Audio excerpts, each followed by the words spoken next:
अगर मैं कहूं कि भारत के एक मिलिट्री ऑपरेशन ने पूरी दुनिया को हिला के रख दिया है, जहां तुर्की का राष्ट्रपति अर्दगन इतना बौखलाया हुआ है कि अब वो ग्रीस को धमकी भी दे रहा है और इसलिए अब ग्रीस जैसा देश हमसे कॉम्बैट डेटा मांग रहा है। तो क्या आप बिलीव करेंगे? और पाकिस्तान, तुर्की और अजरबैजान की एक खतरनाक तिकड़ी बन चुकी है भारत और नाटो के खिलाफ। तो क्या आप यकीन करेंगे? यह कोई कॉन्स्पिरेसी थ्योरी नहीं है, यह एक सच्चाई है, एक ऐसी सच्चाई जो पूरी दुनिया की जियोपॉलिटिक्स को हिला देने वाली है। जय हिंद दोस्तों, मैं हूं हीरा परिहार और आप देख रहे हैं देशभक्ति डायलॉग। अगर आप चैनल पर नए हैं तो चैनल को जरूर सब्सक्राइब करें और वीडियो को लाइक व शेयर करना ना भूलें। दोस्तों, यह कोई फिल्म की कहानी नहीं है दोस्तों, यह है ऑपरेशन सिंदूर की सच्चाई। एक ऐसा ऑपरेशन जिसने पाकिस्तान को उसकी औकात दिखा दी। ऑपरेशन सिंदूर में जब भारत ने तुर्की के किलर ड्रोन्स को वहां पर डिस्ट्रॉय कर दिया, तब से अर्दगन की नींद उड़ चुकी है। तुर्की अपने आप को ड्रोन्स का सुपर पावर कहा करता था, लेकिन भारत के सामने उसके शिकारी खुद ही शिकार हो गए। 4 दिन, सिर्फ 4 दिन में भारत ने यह साबित कर दिया कि तुर्की और चाइना के हथियार सिर्फ कागजों के शेर हैं। और इसी बात से बौखलाकर अब अर्दगन ने एक और खतरनाक खेल शुरू किया है। अब सुनिए सबसे शॉकिंग बात इसमें।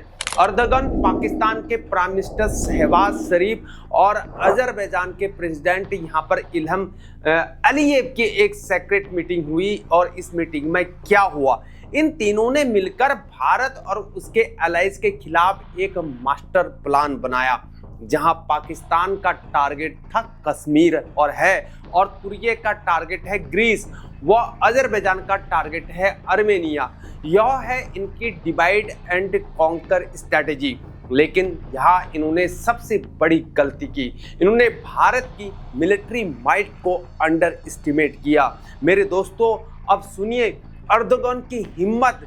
ग्रीस ने फ्रांस से 24 रफाल जेट्स खरीदे, वही रफाल जिसने ऑपरेशन सिंदूर में पाकिस्तान को धूल चटा दी। इससे अर्दगन इतना डर गया कि अब वो ग्रीस को धमकी दे रहा है। सोचो, धमकी दे रहा है। अर्दगन का मैसेज क्लियर है, जैसे पाकिस्तान ने भारत के फाइटर जेट्स को डिस्ट्रॉय किया, वैसे ही हम ग्रीस के एयरक्राफ्ट को भी डिस्ट्रॉय करेंगे। लेकिन यहाँ अर्दगन भूल गया कि पाकिस्तान ने कौन सा इंडियन एयरक्राफ्ट यहाँ पर डिस्ट्रॉय किया था। कहाँ है प्रूफ? यह है अर्दगन की यहाँ पर डिस्पैरेशन, यह है उसकी फ्रस्ट्रेशन। लेकिन दोस्तों, अर्दगन को पता नहीं कि भारत अब वो पुराना भारत नहीं रहा। जब तुर्की के ड्रोन्स पाकिस्तान के साथ मिलकर भारत को टारगेट करने आए थे, तब हमारे इंटीग्रेटेड एयर डिफेंस सिस्टम ने क्या किया था? एक भी ड्रोन्स यहाँ से बचकर नहीं गया, सब के सब धूल में मिल गए। और अब यही अर्दगन ग्रीस को डराने की कोशिश कर रहा है, लेकिन ग्रीस के पास भी वही रफाल जेट्स हैं जो भारत के पास हैं। और सबसे बड़ी बात, ग्रीस नाटो का मेंबर है। अब समझिए इस गेम की असली स्ट्रैटेजी। दोस्तों, अब पाकिस्तान, तुर्की, अजरबैजान की यह तिकड़ी सिर्फ रीजनल नहीं है, अब यह एक ग्लोबल थ्रेट है। यह तीनों मिलकर नाटो को चैलेंज कर रहे हैं, भारत को यहाँ पर कॉर्नर करने की कोशिश कर रहे हैं और डेमोक्रेटिक वैल्यूज को डिस्ट्रॉय करने की यहाँ पर साजिश रच रहे हैं। लेकिन इन्होंने एक बात नहीं सोची कि भारत यहाँ पर अकेला नहीं है, ग्रीस हमारे साथ है, आर्मेनिया हमारे साथ है, फ्रांस हमारे साथ है और सबसे बड़ी बात, पूरा नाटो भारत के स्ट्रेटेजी पार्टनरशिप को वैल्यू करता है।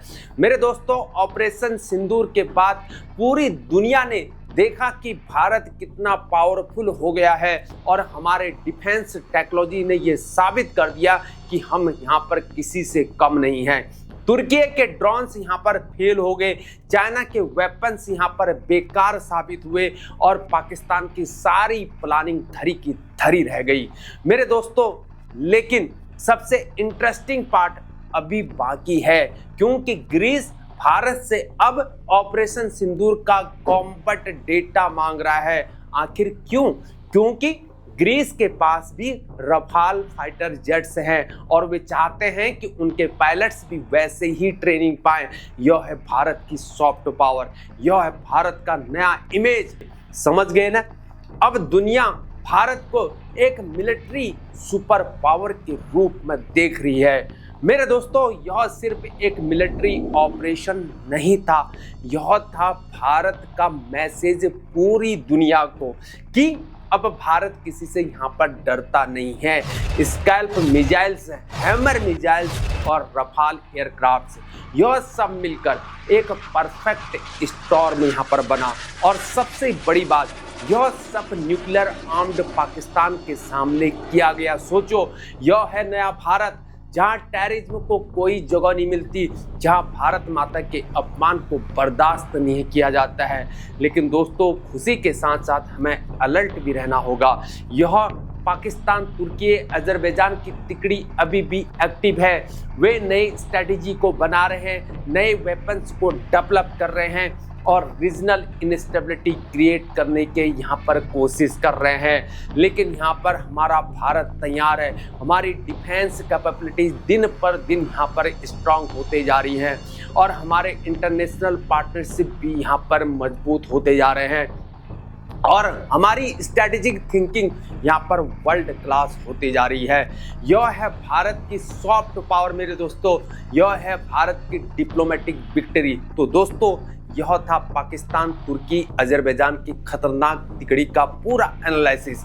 ऑपरेशन सिंदूर ने मेरे दोस्तों न सिर्फ यहाँ पर पाकिस्तान को बल्कि इस पूरी एंटी इंडिया एक्सेस को बिल्कुल हिला के रख दिया है। और एर्दोगन की फ्रस्ट्रेशन यहाँ पर साफ दिख रही है कि पाकिस्तान की डिस्पैरेशन भी साफ दिख रही है और यहाँ पर अजरबैजान हेल्पलेस साफ दिख रहा है। लेकिन भारत यहाँ पर स्ट्रांग है, भारत तैयार है और भारत डरता नहीं है। दोस्तों, भारत ने साबित कर दिया कि हम सिर्फ यहाँ पर डिफेंसिव नहीं है, हम जरूरत पड़ने पर यहाँ पर ऑफेंसिव मोड में भी आ सकते हैं।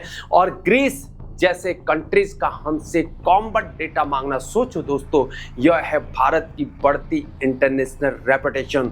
अगर आपको भी मेरे दोस्तों लग रहा है कि यहाँ पर भारत अब यहाँ पर रीजनल सुपर पावर बन गया है और अगर आपको भी यहाँ पर गर्व महसूस हो रहा है भारत पर, तो लाइक करना मत भूलिए और कमेंट सेक्शन में बताइए कि आपको यहाँ पर क्या लगता है। क्या भारत अब रीजनल सुपर पावर क्या बन चुका है, क्या बन गया है? क्या आपको लगता है कि यह तिकड़ी भारत के लिए रियल थ्रेट है?